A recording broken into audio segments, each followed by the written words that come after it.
ustedes son algunas reflexiones acerca de lo que ha sido la experiencia peruana en materia de desarrollo minero, una experiencia muy importante, una experiencia que tiene sobre todo en esta última fase casi 20 años de crecimiento continuo, y creo que hay algunos aprendizajes y algunas lecciones que se pueden destilar de esta experiencia que podrían resultar relevantes para ustedes.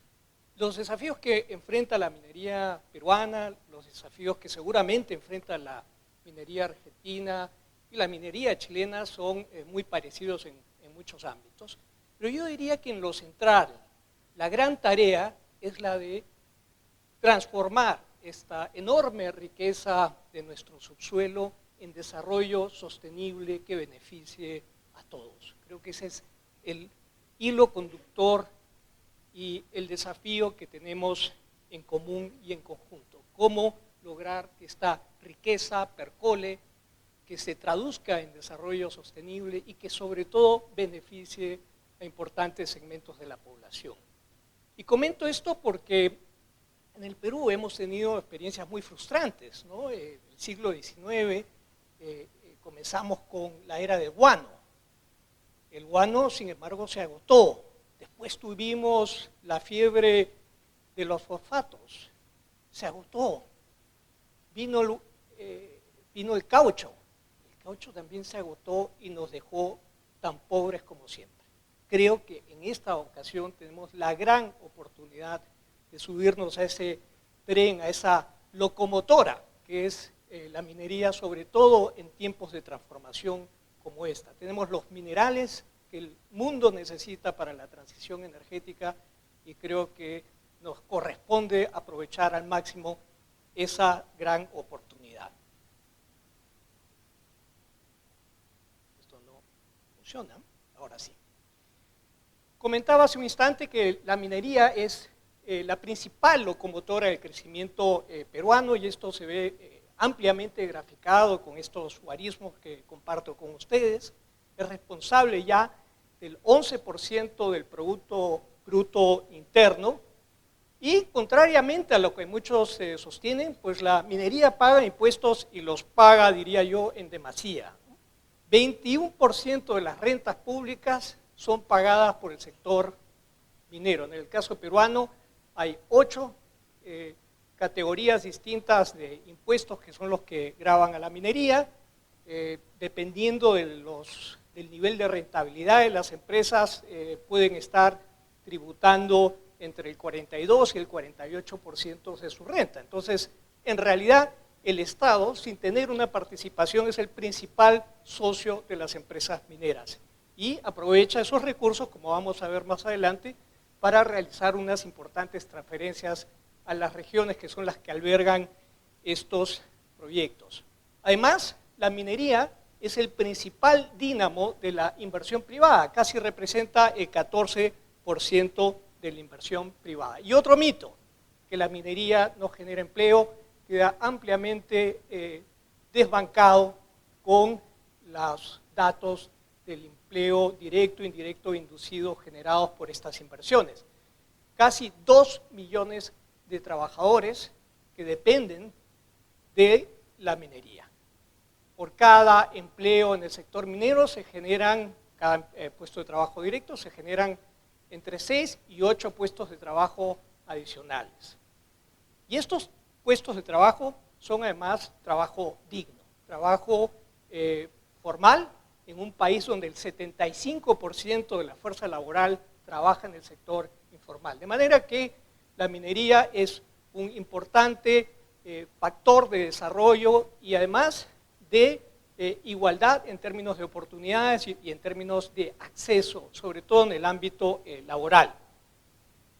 Si bien es cierto el país es polimetálico, tiene un dominio especial del cobre, que representa casi el 57% del total de la producción, y la minería en su conjunto el 60% de las exportaciones. Es decir, no solamente relevante desde la óptica de participación en el PBI, captura fiscal, generación de empleo, sino además un gran dinamizador del sector externo. La minería también directamente integrada y muy íntimamente ligada a otras actividades manufactureras, es responsable de casi el 13% del total de compras industriales. Entonces hay un entramado y un tejido que acerca muchísimo la minería al resto de la economía. Las cifras de producción son sumamente alentadoras. Si bien es cierto, la evolución reciente pues no ha sido particularmente dinámica, sobre todo el último quinquenio. Lo que vemos es que ya el Perú tiene una producción de cobre de casi 2.7 millones de toneladas, casi 100 toneladas métricas de oro, otro 1.400.000 toneladas de zinc y otras 3.000 toneladas de plata. Éramos, me corrijo, el segundo productor mundial de cobre, ahora somos el tercero, hemos sido desplazados por la República Democrática del Congo, que nos sobrepasó este año. Mantenemos el tercer lugar como principal productor mundial de plata, el segundo en zinc, el octavo en oro y el cuarto en estaño. Además, tenemos una cartera de proyectos muy importantes, son 46 proyectos por casi 53.000 millones de dólares que están, digamos, distribuidos de manera diversa a lo largo y ancho del territorio nacional en 18 de las regiones, de las 25 regiones. Y tenemos dos polos claramente definidos de desarrollo minero, uno en el norte, sobre todo con el foco en Cajamarca, y otro en el sur, que tiene, digamos, como su punto neurálgico dinamizador Apurímac y Arequipa.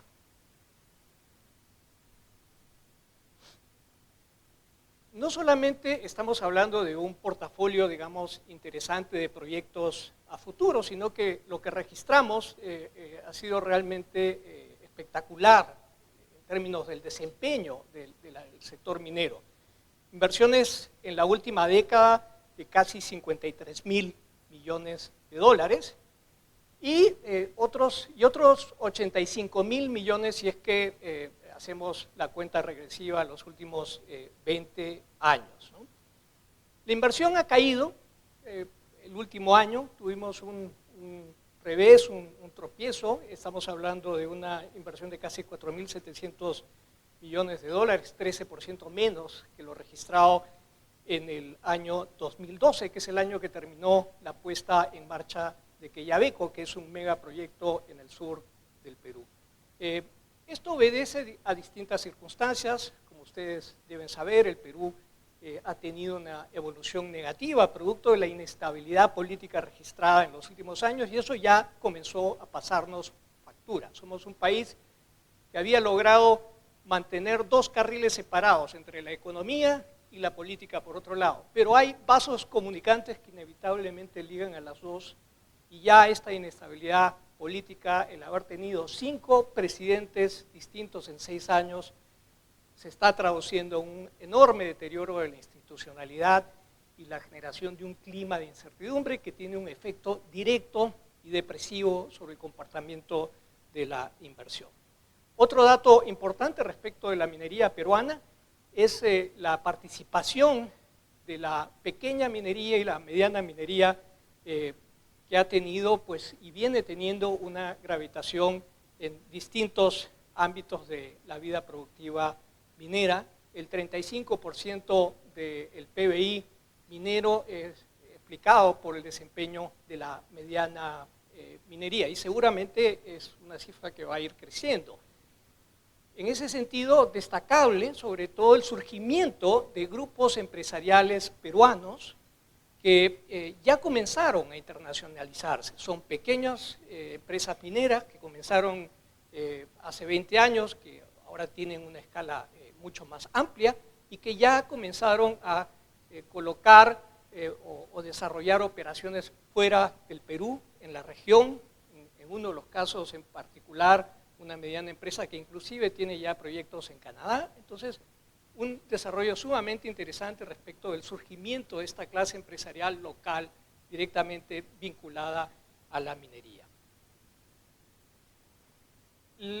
La fortaleza de la minería peruana se explica por la existencia de este importante clúster vinculado de servicios de distinto tipo, que son los que soportan y permiten esta proyección competitiva del sector minero peruano. No solamente estamos hablando de la presencia de importantes empresas de talla mundial en el país, sino también esta creciente participación de la mediana minería peruana.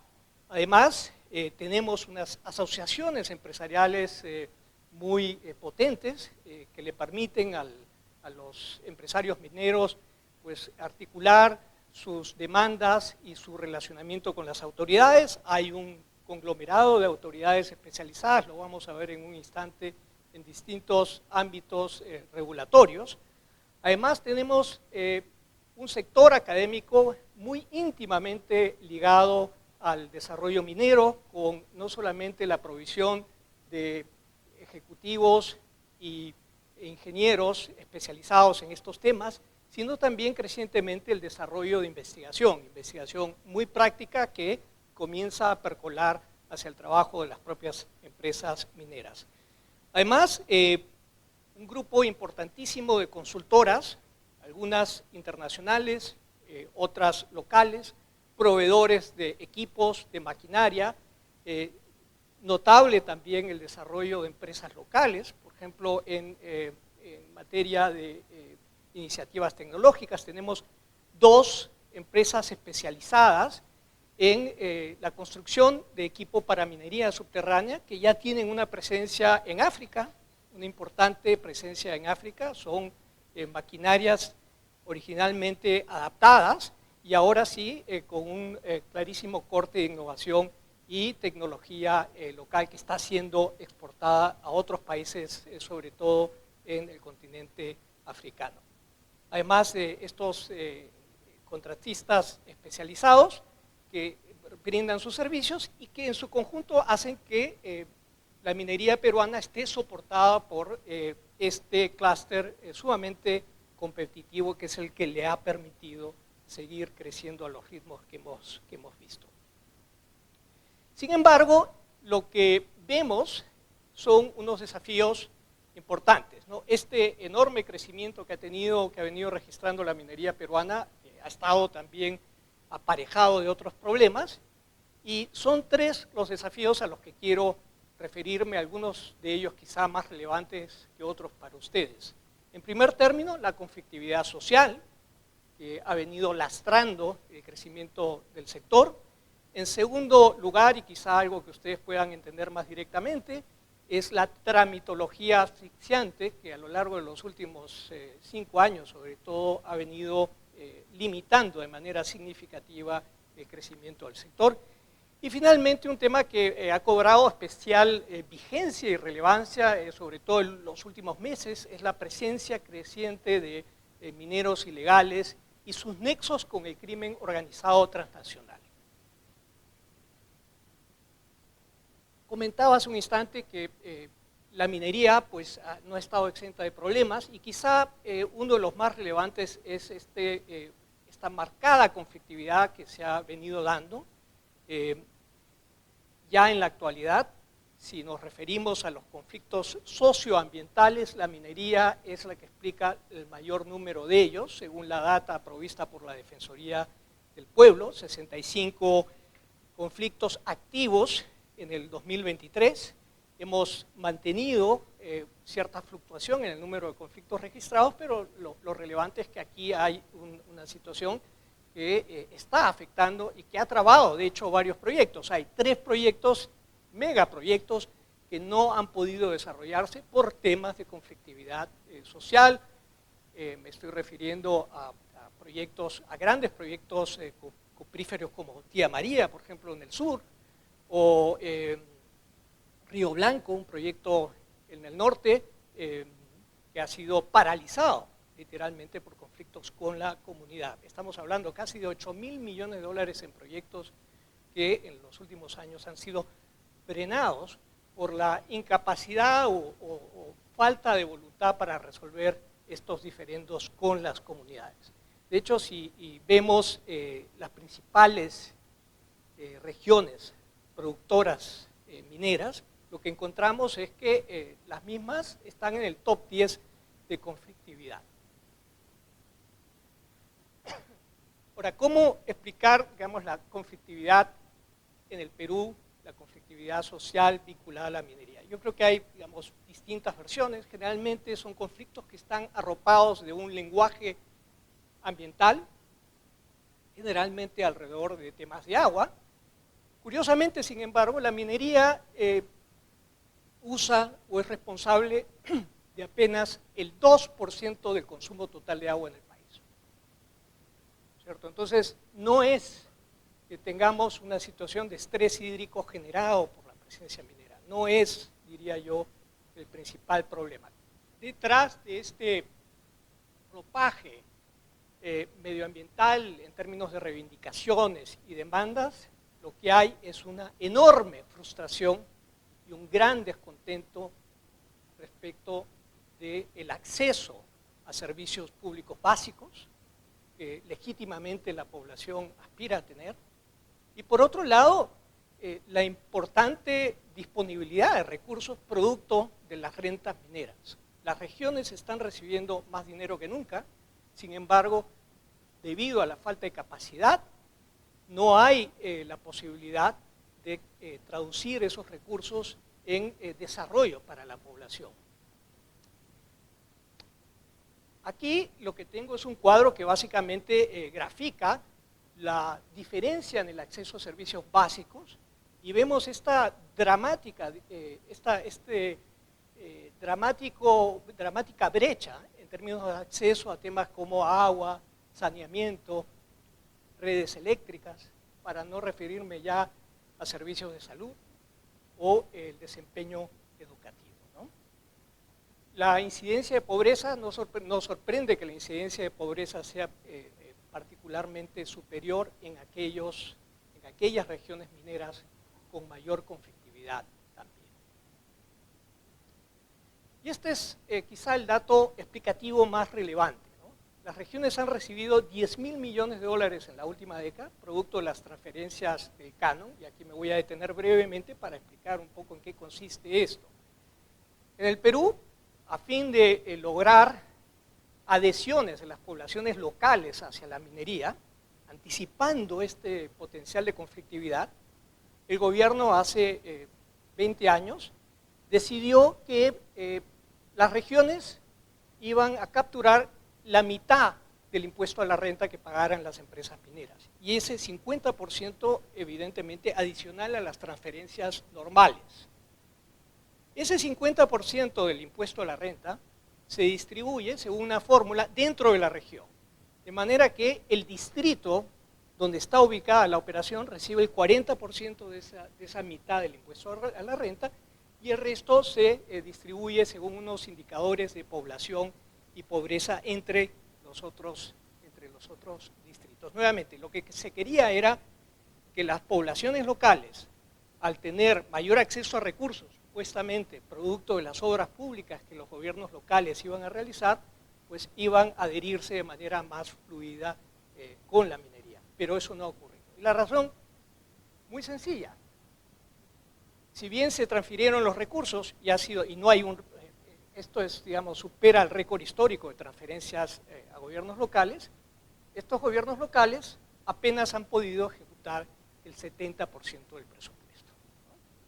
No solamente han invertido apenas el 70%, sino que además ha habido diría yo, una pésima distribución del gasto.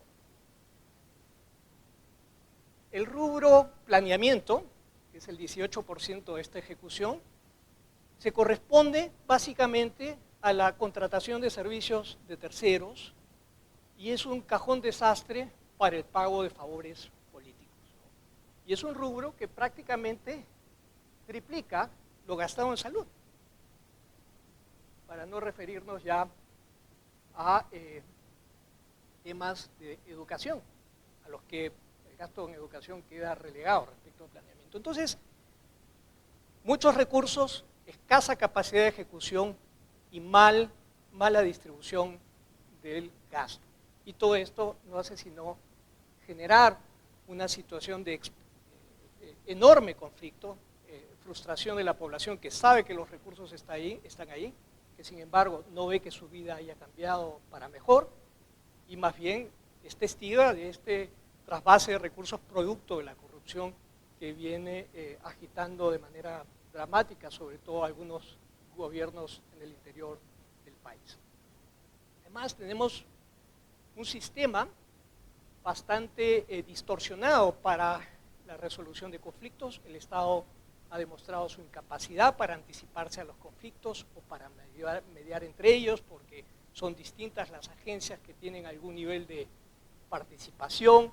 Además, son estrategias distintas que muchas veces terminan bloqueándose las unas a las otras. Frente a esta situación, lo que voy a concluir con estos comentarios en torno a este primer gran desafío, necesitamos acercar el canon más a las comunidades. Y eso pasa por ensayar fórmulas distintas, no necesariamente pasar a través de los gobiernos regionales. Hay juntas de vecinos, hay distintas organizaciones que podrían eventualmente ser unidades ejecutoras para este gasto. Tenemos que repensar el sistema de inversión pública nacional. Parte del problema que han tenido los gobiernos regionales tiene que ver con el hecho de que el sistema de inversión pública fue pensado en el Perú de los 90 para impedir el gasto, para impedir el déficit. Entonces se pusieron una serie de candados y cerrojos que han dificultado la ejecución en momentos en que tenemos una bonanza fiscal. Eso hay que repensarlo. Necesitamos tener un sistema de gestión de conflictos articulado. Las empresas tienen la responsabilidad de escuchar mejor y relacionarse mejor con las comunidades y reforzar las buenas prácticas en materia ambiental, social y laboral. Y finalmente, algo que rara vez ocurre en el Perú, porque es casi un deporte nacional bloquear vías, ¿no? Y sin embargo no hay ningún tipo de penalidad a aquellos que bloquean minas y bloquean la salida de vehículos, ¿no? El corredor minero del sur, que mueve casi el 40% del total de cobre que nosotros exportamos, es periódicamente objeto de bloqueos de vías sin que las autoridades muevan un dedo para evitar que esto ocurra. El segundo tema al que quiero referirme, el segundo gran desafío, es el de la regulación asfixiante, ¿no es cierto? Tenemos 232 procesos administrativos regulados por 470 normas, con intervención de 29 entidades distintas, que es la maraña burocrática a la que tiene que someterse un proyecto minero si quiere ver la luz del día. Además, los plazos de estos procesos exceden larguísimamente lo establecido por la propia ley, y esto lo vemos en el cuadro de la derecha, ¿no? Un estudio de impacto ambiental o la modificación de un estudio de impacto ambiental puede terminar demorando 800 días o casi 4 veces lo que la propia ley establece. Solo para darles un ejemplo, ¿no? El estudio de impacto, la modificación del estudio de impacto ambiental para Antamina, que está ampliando su tiempo de vida, ha demorado 3 años y medio y ha resultado en la edición de un documento que tiene 70.000 folios. 70.000 folios. Entonces, evidentemente es muy difícil hacer minería cuando uno tiene que enfrentar estos procesos dilatados y absurdos, ¿no? Otro ejemplo importante, el ITS. El ITS es un mecanismo que le permite a la empresa una modificación, ¿no es cierto?, de sus operaciones de manera simplificada si la misma no tiene un impacto ambiental y no tiene ninguna connotación en términos de ampliación de la infraestructura. Es supuestamente un proceso rápido y debiera, digamos, fluir en 2 meses, debiera estar listo, y lo que vemos es que los ITS pueden terminar demorando 1 año y medio, 2 años, 2 años y medio. Entonces, ese es el tipo de situación que estamos enfrentando. La tramitocracia a la que he hecho alusión ya nos está pasando la factura. Tenemos 23 proyectos con retrasos, que son inversiones de casi 30.000 millones de dólares, ¿no? Y lo que presento aquí es un cuadro respecto de los costos que esto significa, ¿no? No solamente en términos de la inversión, sino la producción que se ha dejado de generar como resultado de estas demoras, ¿no? Y las pérdidas para el periodo 2008-2022 son casi 185.000 millones de dólares en términos de impacto de estos retrasos sobre el PBI, o 33.000 millones de dólares en recaudación. Esto, de haberse resuelto, nos hubiera podido permitir crecer casi un punto más por año,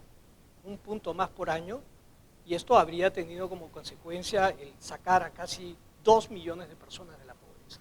O sea, ese es el impacto real, cuantificable, inmediato de estas demoras y esta tramitocracia asfixiante que, dicho sea de paso, no es únicamente característica del sector minero. Creo que ya se instaló en el país y viene generando demoras en todo orden de actividades. Es un problema muy complejo, que tiene una dimensión institucional que no podemos desconocer, demasiados actores involucrados en las distintas etapas del proceso de aprobación minero, problemas de coordinación, no hay un sistema interoperativo que permita vincular a todos los entes vinculados, que además tampoco comparten información. Además, los entes públicos responsables de estas autorizaciones no cuentan ni con el capital humano capacitado, ni con los recursos para hacer frente muchas veces a las demandas de los regulados. Y finalmente, las entidades no cuentan con una especialización que les permita, digamos, estar a la altura de las demandas que enfrentan, ¿no? ¿Qué hacer? Evidentemente, ir por la vía de la simplificación administrativa a través de la presentación de declaraciones juradas, el silencio administrativo positivo, optimizar procedimientos, transparencia, ¿no? Visibilizar el problema que estamos teniendo y publicitar el desempeño de los funcionarios públicos. Necesitamos fortalecer, evidentemente, las instituciones dándoles recursos y permitiéndoles la contratación de personal calificado. Y finalmente, digamos, este puede ser el sueño de Opio, es tener una ventanilla única, ¿no? Actualmente, digamos, las empresas tienen que ir a todos los ministerios y en cada uno de ellos desarrollar sus procedimientos, cuando lo que tendría que haber es una ventanilla única, que es un lugar único donde se tramita todo. Finalmente, y para concluir, quizá el tema más agobiante en este momento es el que me toca a mí más directamente, que es el de la minería ilegal. La minería informal, ilegal, ha tenido un crecimiento exponencial en el Perú en los últimos años. Tenemos entre 300.000, 200.000 personas vinculadas a este tipo de actividades. Ya está presente en todas las regiones, antes solamente los veíamos en los ríos del Amazonas, ahora están en todo el territorio nacional y representan casi el 40% de la producción de oro en el país. Ese oro, dicho sea de paso, se blanquea a través del contrabando. Buena parte de este oro se exporta desde Bolivia. Interesantemente, Bolivia no ha tenido un crecimiento en su producción de oro, sin embargo, lo que vemos es que su exportación de oro se ha duplicado en los últimos años. Todo ese oro es de procedencia ilegal y viene del Perú. Y además, el mercurio que entra al Perú entra de contrabando de Bolivia, ¿no? La minería ilegal en la selva es una minería aluvial, utiliza el mercurio. En el Perú está prohibida la importación de mercurio, sin embargo se calcula que todos los años se vierten 3 toneladas de mercurio a los ríos de la selva, producto de esta actividad ilícita, ¿no? El 60% de la población de Puerto Maldonado, que es la capital de la provincia de Madre de Dios, en la selva amazónica, tiene niveles de mercurio en pelo por encima de los máximos permisibles, los máximos recomendados por la Organización Mundial de la Salud. Y ya hay evidencias de poblaciones no contactadas con altos niveles de mercurio producto de el vertido de esta sustancia en los ríos y el consumo de peces en aguas abajo. Esta actividad y la foto que muestro aquí derecha es la foto de La Pampa, es una zona de Madre de Dios que ha sido completamente depredada por la minería ilegal, que es responsable de haber destruido 2 millones de hectáreas de bosques amazónicos durante los últimos 10 años. 4.000 millones de dólares es lo que genera la minería ilegal en el Perú, y estas son pérdidas de casi 2.5 puntos porcentuales del PBI. Además, y esto es lo más preocupante, es una actividad crecientemente vinculada a la criminalidad y la violencia. Hay una presencia cada vez más notoria de bandas criminales locales y extranjeras que se han aliado o han tomado operaciones de mineros informales y que han visto en la minería ilegal un negocio más seguro y más rentable que el narcotráfico. Estas actividades directamente relacionadas a la extorsión, el sicariato, la trata de personas, la prostitución, el trabajo infantil. Y además, preocupante, estrechísimos nexos con el mundo político. Han penetrado en gobiernos locales, administraciones regionales, hay 50 alcaldes que son mineros informales, inclusive en regiones amazónicas. Son recursos que están en la actualidad financiando campañas políticas y además son grupos que ya cuentan con una bancada aliada en el Congreso, que es la que los defiende a capa y espada. Ya en este momento, yo creo que la minería ilegal se ha convertido en una de las principales, sino la principal amenaza de seguridad y la amenaza para la institucionalidad del país. Y ahora me voy a referir al caso de Poderosa. Yo soy gerente de asuntos corporativos de Poderosa. A lo largo de los últimos 2 años hemos enfrentado 50 ataques de mineros informales que literalmente cavan galerías, interceptan nuestras operaciones, las bloquean y se roban el mineral. Y en estos enfrentamientos, 16 de nuestros colaboradores han sido asesinados. Estos mineros ilegales han dinamitado al peor estilo de Sendero Luminoso, que es el grupo armado con el que el Estado peruano se enfrentó en la década de los 90, han dinamitado 14 torres de alta tensión. En la actualidad tenemos 24 labores tomadas por mineros ilegales. Hemos tenido que contratar a 1.300 guardias de seguridad, teníamos 80 patrullando el perímetro de las operaciones, hoy día tenemos 1.300 guardias de seguridad. La seguridad se ha convertido en una de las líneas presupuestales más importantes que tiene la contabilidad de la empresa. Solamente en los últimos 3 años, y tenemos un punto de control por el que podemos registrar el número de volquetes cargados de mineral ilegal que salen de Patás, la zona donde operamos, son 23.000 volquetes de 20 toneladas cada uno que han salido de la zona, con mineral que está siendo procesado en plantas formales en la costa, lo que ha significado la pérdida de 2.300 millones de dólares. Y este no solamente es un problema por la pérdida de recursos, sino que al entrar en nuestras operaciones y cavar ductos de manera paralela a los nuestros, terminan afectando al macizo rocoso y se generan situaciones de alta peligrosidad. Entonces ya en la actualidad no solamente es una amenaza a la seguridad física por esta dimensión de criminalidad, sino a la integridad de los propios colaboradores producto de este trabajo irracional de los mineros ilegales.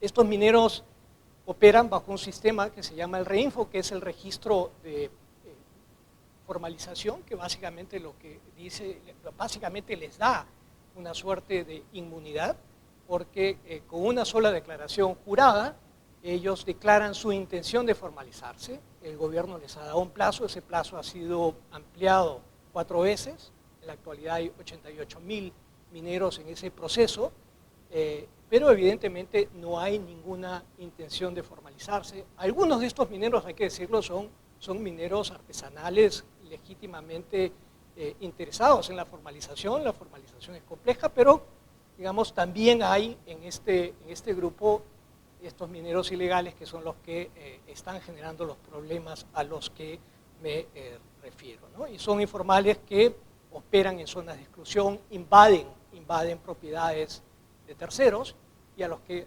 resulta al final complicado desalojar. Actualmente la zona ha sido declarada en emergencia. El Estado peruano finalmente parece haber cobrado conciencia de lo que significa esta amenaza, que dicho sea paso, como comentaba hace un instante, no se agota solamente con el caso de Poderosa. Tenemos grupos aguajún en la cordillera norte de Ecuador que están siendo, cuyas tierras están siendo arrebatadas por mineros ilegales, oro que es exportado o entra de contrabando a Ecuador. Y en Ecuador lo que tenemos una presencia de minería ilegal directamente vinculada a intereses del narcotráfico y el cobro de cupos a los pequeños mineros que operan en la zona. Entonces, este es un problema de carácter regional. El gobierno felizmente parece haber tomado conciencia de la amenaza y ha movilizado a la policía, ha movilizado al ejército. Es muy temprano para saber qué efectos va a tener esta actuación, pero en todo caso, digamos, lo que ya vemos en la opinión pública es una toma de conciencia respecto de esta serísima amenaza, ¿no?